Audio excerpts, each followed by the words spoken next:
doing a follow-up call, but then they don't actually show. So I'm glad you were able to get a hold of her again. She was just as crazy at 9 a.m. in the morning the next day. That's so wild.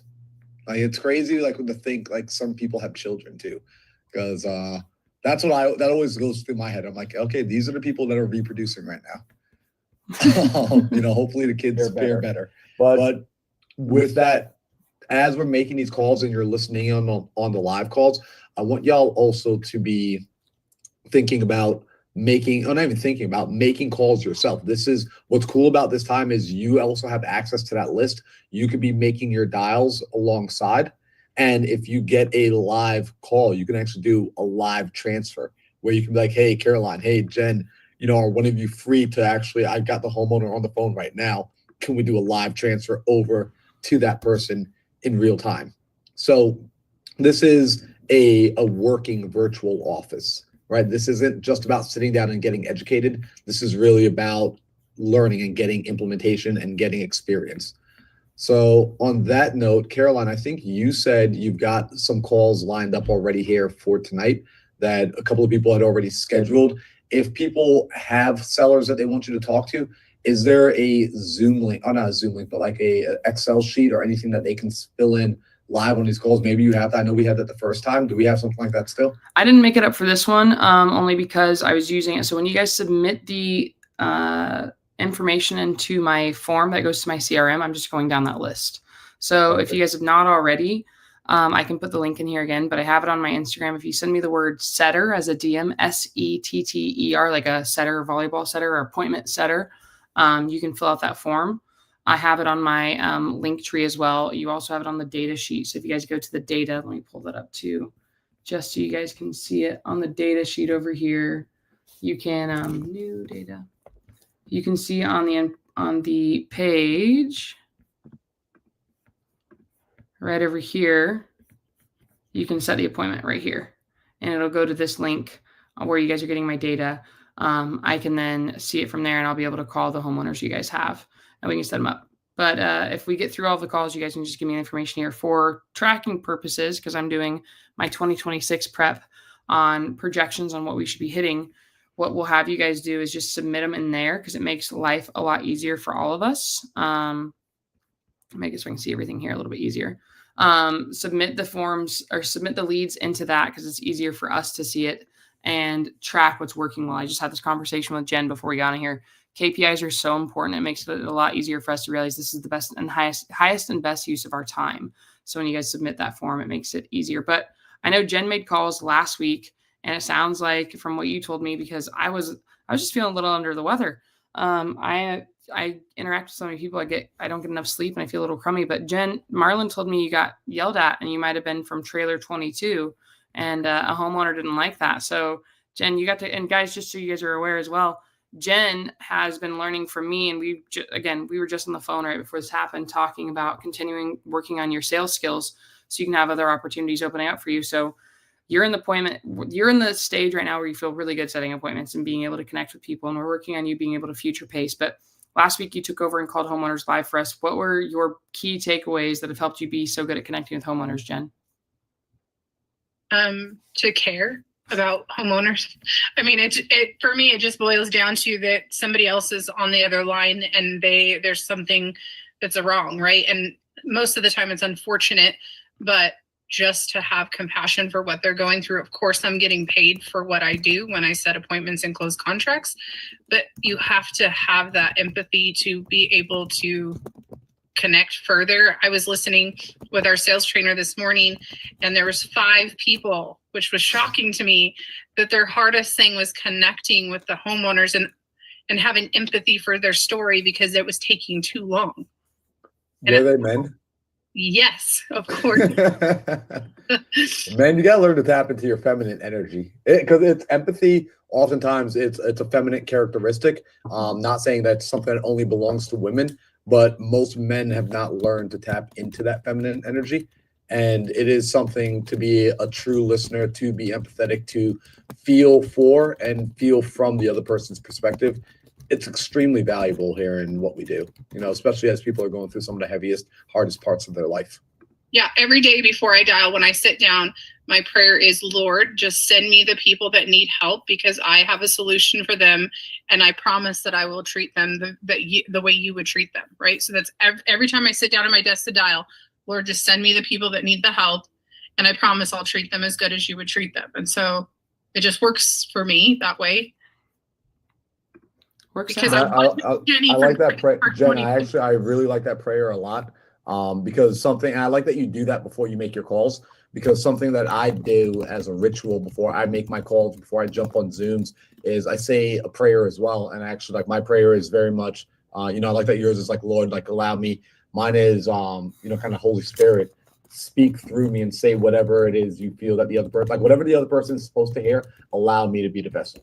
Right. And like, everyone's different. No, I'm not telling anyone on this call you need to believe what I believe, you need to believe what Jennifer believes, but understand there is a framing. We put ourselves into a certain frame, a certain character, a certain vibration or energy and a mindset before we go out and start wanting to work with people, because how you show up matters, and how you show up is based on the intention that you set beforehand. Be intentional before you start. Like, guys, like, be intentional. Set the tone for your day, for your calls before you start making the calls. Like, this is why we do the morning mindset coffees at 6 a.m. and not 6 p.m. My goal is to have you set your intention early in the morning, not late in the evening where you're like, oh man, I wish I thought about that at like 9 o'clock this morning before my first meeting. It's like, no, this way you have the opportunity. So before you get into your calls, set the tone for your calls. 100%. In fact, I like that. I'm gonna actually, we got to figure out a way, Caroline, as maybe a part of their KPIs or a part of their instruction is them reading to themselves, whatever it is that sets the tone for them. Because like before a sales call, before I take any sales call, before I do any sort of speaking, I do something to set my own personal tone every single time, without fail, every time. I wouldn't even, so I didn't call it setting the tone. I think of it as like just setting that intention too, guys, when you're going into this. It's just, so whatever it may be for you. For me, it is thinking of, I am going to be, because sometimes you get really angry and upset people, like you got to experience the other day, Jen. Think of that little kid's phrase, I am rubber and you are glue. Whatever you say bounces off of me and sticks on you. I'm not going to let anybody's mean words take me down, because we're helping somebody in a really tough situation. So when we're doing these calls, it's being curious, and you guys will notice when I'm talking, I'm going to slow down quite a bit. And I already have my notes out. I have all of my notes I took from last week from our calls. I'm going to go through this week, and I have a whole new page, and we're going to get started here. But I'm going to be calling a Gerald on here.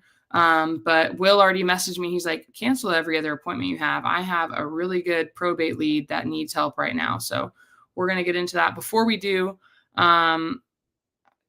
you already covered the announcements for this week. So guys, we're making sure that we're doing these calls in the evening. I am streaming this on YouTube right now and Instagram just for a little bit. When I do start making these homeowner calls, I have to stop the stream because we cannot share personal information on YouTube. So I cannot share the addresses, but I had a bunch of people that wanted to be a part of this and see what all we were doing. So I wanted to keep you in the loop so you're aware. But if you did not already know this, Marlon asked me to come into his Millionaire Mindset community, and I'm making the calls in there. So if you guys are on YouTube or Instagram, you guys can connect with Marlon so you guys can make sure you don't miss out on joining these calls. But I see we have Nancy showed up. We have Simon in here. Simon, you were asking some good questions up. Tonda, Julie, Will Ayars is on here. He just turned 31 last week. I don't know. 47? 39? He's looking young. Whatever it is, Will just turned 30. But we want to get you guys making some money in here and working with us, because that's the name of the game. So Jen's learning how we're doing it. Marlon has been making calls to me before as well. So I'm going to hop on and just start calling Will's lead. So Will, we're going to call your homeowner. I'm going to let you unmute really fast so you can give me just a little bit of backstory. You don't have to have all the details, but I'm calling a gentleman who wants help. Yeah. You can hear me fine? Because I know like, yeah, you're good. Your headphones block out all the other noise. Okay. The first one, Frank Gabriel, basically just found out his brother's deceased. Public record hasn't shown it yet. And yeah, he's I don't know if he's the older brother. I think that it looked like it when I was skip tracing him. But yeah, he asked, what can I do to stop the foreclosure? Completely cool guy. It was early in the morning, but he's open for he was open to conversing about stopping the foreclosure, possibly selling it, but just looking at all the options. Perfect. That's the first guy. Okay. And then is he ready for a call now, you think? Have you texted him since? What I was gonna do is I was gonna merge the call between us, or just Beautiful. We can do that. once You I can merge, merge it. I'll I would just hop text off him. and Text him leave right it to now. you. Just make sure he's available. So right when you call him, we're good to go. This is a pro tip for everybody. When you're doing this, Yeah. so I'm gonna have Will. Will already knows this. We've done this a few times. We've done some deals together. But just for everybody else who's paying attention and watching on here, big part and I just did this. I don't think if Gerald's on here yet. We did a podcast earlier with Gerald, and I talked about KPIs with Gerald, and we were looking at what was working in his business. He was mainly tracking the calls that were made, the appointments that were set, and the contracts closed. And what he didn't pay attention to were the conversations they were having. So conversations to appointments. They were missing that one KPI. And we found out from him missing that conversation KPI, they were having like 6 conversations a day, but 0 appointments. So that lets me know where there's a hole in the bucket. We got to figure out what's happening on those conversations. So I just told Will to reach out to his homeowner when you guys are setting appointments. Set that appointment. We will reach out to you and we'll help you across the way, but make sure you're staying in touch with those homeowners so they're prepared to answer the call. So you don't think, well, I'm going to just shoot the shot and hope they answer later on. Make sure you're like, hey, we're going to call you in the evening, and they're prepared for that to happen. Does that make sense? Cool. All right. You texted him. You can merge it. So what I'll have you do is remove your audio, and you can call me or just mute I would say remove your audio from the Zoom. I'm going to I just mute you right now, Will, and you can call me. So we're good to go. Ready? Or, I mean, you can unmute right now. I just muted you. You ready to make that call? Go ahead. Well, yeah, I was gonna minutes. do that, but then do you want me to give you the info on the second one while you still got me? You can. Tell me about the second one. So first one was didn't even know his brother passed away. Yeah. Okay. Second one is actually same thing, probate foreclosure scenario. The one I texted you, cancel all other appointments because this one has a 90K payoff. Okay. And an 800K ARV. Okay. And I'm not taking no for an answer. You're calling that one. Okay. I love it. But essentially, if you looked at the notes, he's already filed probate. His youngest brother did some sneaky paperwork stuff with the mother while she was still alive and filed a second will. She didn't even know what she signed, basically, but that made the youngest brother now the executor when that wasn't the case. Okay. So it's a little tricky, but we can get into that one at the 5 p.m. time frame. Okay. So We'll mute it out, and I'll call the first guy right now.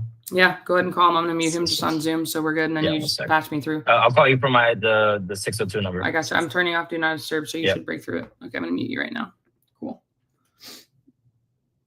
All right.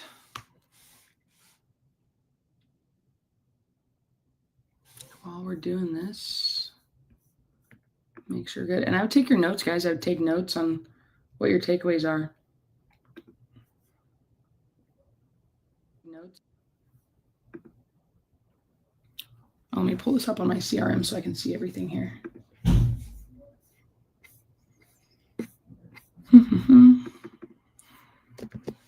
Okay. Again, when I start sharing the data, I'm going to have to stop sharing online. So if you guys are on YouTube, I cannot share this, and I will stop that share.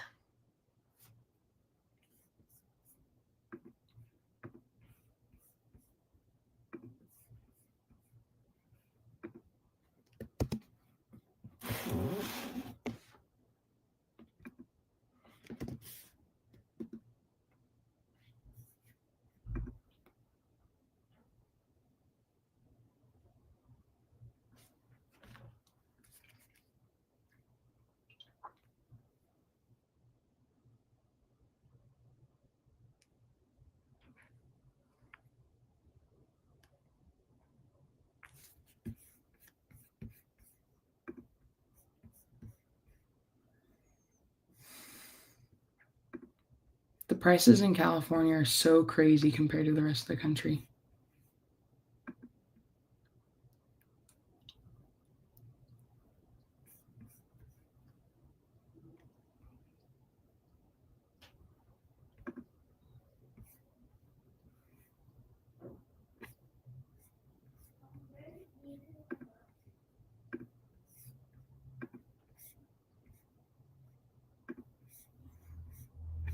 Reading the notes.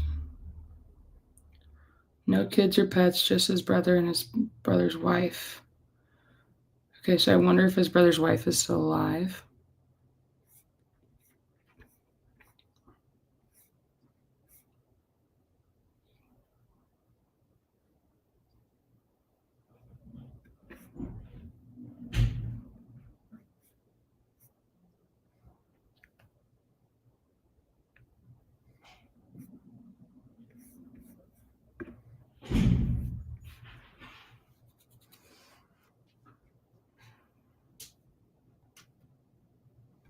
Let's see what the side chat's saying.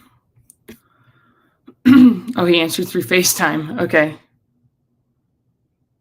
Gotcha. And Will say he's not answering now. Will, this is Frank, right? Yeah, this is Frank. Okay. I'll call Frank right now.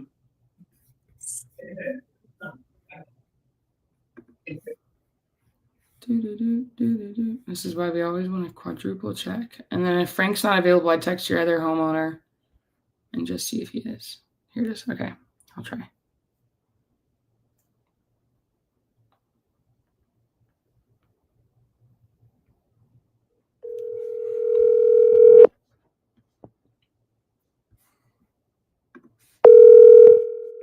Can you guys hear the ringing? Sometimes it comes through. Sometimes it doesn't.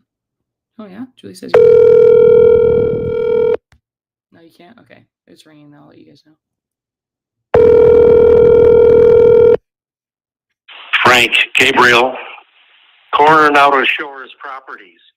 Sorry I missed your call. Leave a message and I'll call you back. Try again.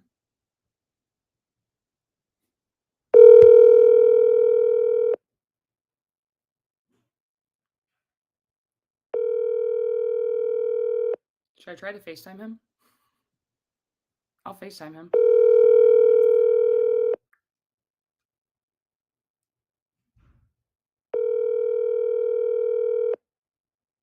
Frank, Gabriel. All right, let's try the FaceTime.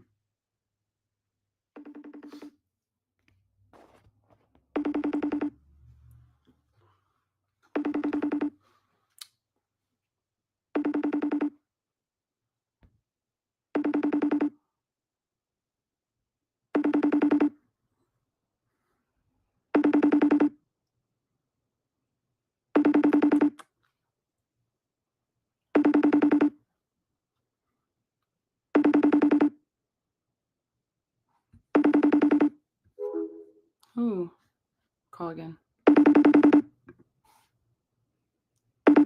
Should I put my hair down for the call? Let me just get 8 for my FaceTime. Do it up. Air down closes deals. Actually, what we really need to close deals is we got to put Will back in the car. Deals get closed when Will's Yeah, sitting in what's the he car. doing in Starbucks?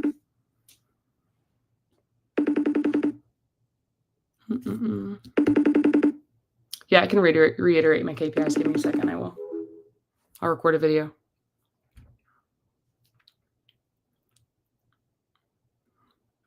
Hi, Frank. It's Caroline. Will told me to give you a call. I understand there's some sort of situation going on with your brother's property.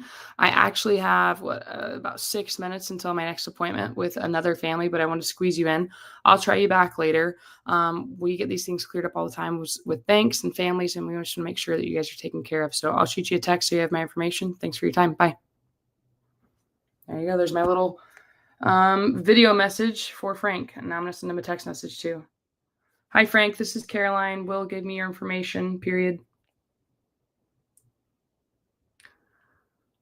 I understand that there's a situation going on with your brother's property, and we get these reversed and stopped all the time. All right. You can never trust Siri because I said gave and it said give, and now I'm going to save him on my phone. Pro tip, people don't do this part. This is the boring stuff. Save them in your phone so you know when they call you back who they are. And let's grab the address so I don't lose that. Moving forward makes my life much easier. Maybe he'll answer. All right. Will is the other homeowner. I don't know where Will went on my screen. Will is the other homeowner ready for a call?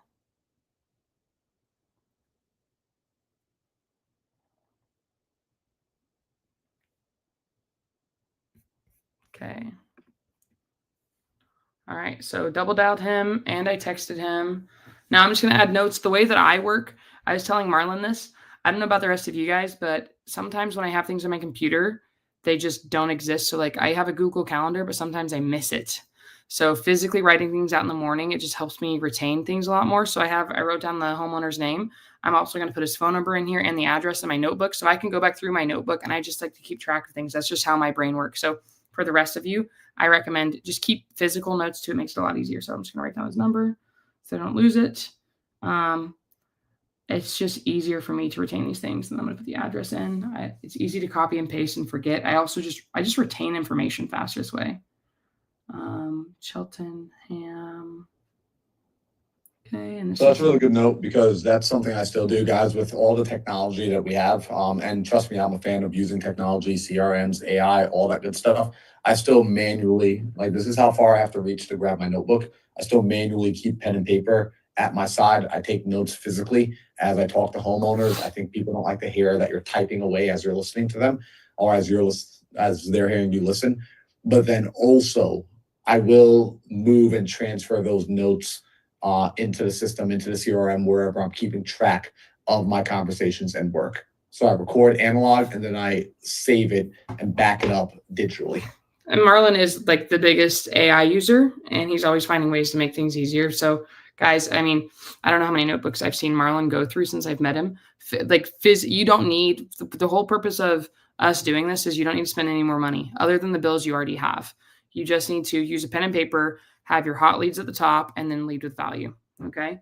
Will, I texted you. I disappeared on my screen. Is your next homeowner ready for this? Yes. I'll call and merge him. Okay, cool.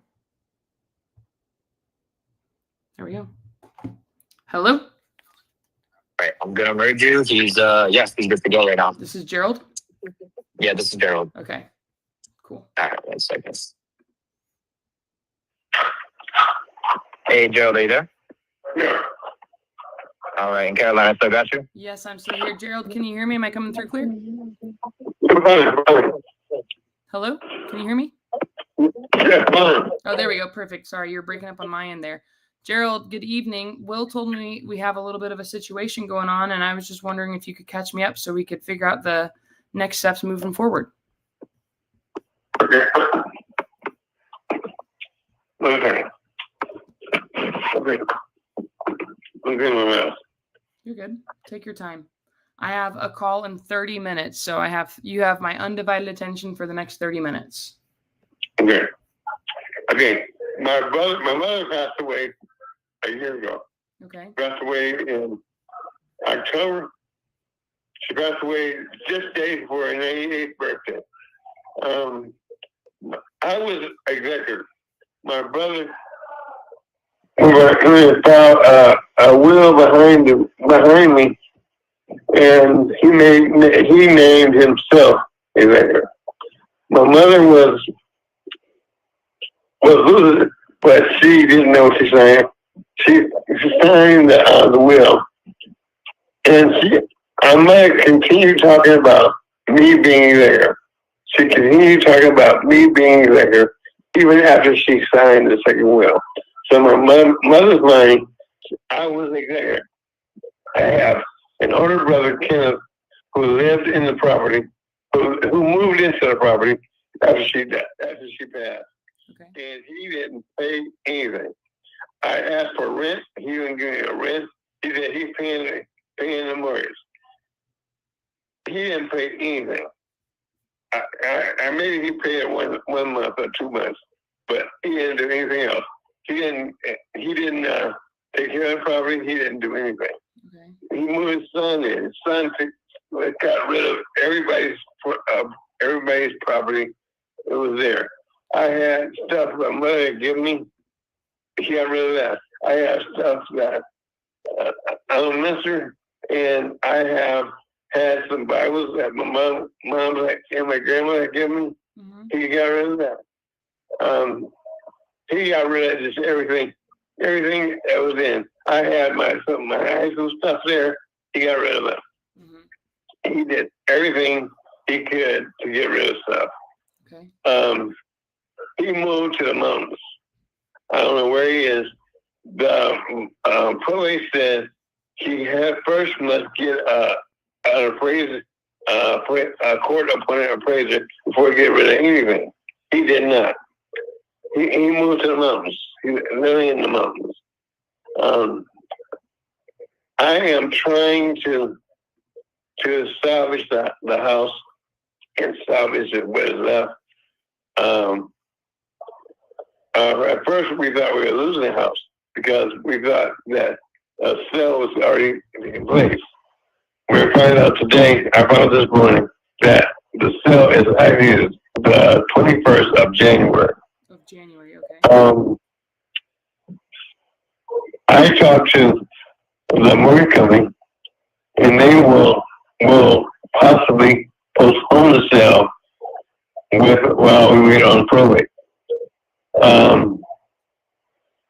They said they'll call me in a day or two to ask me some more information. My brothers have moved out and they've disappeared. So is the property vacant right now?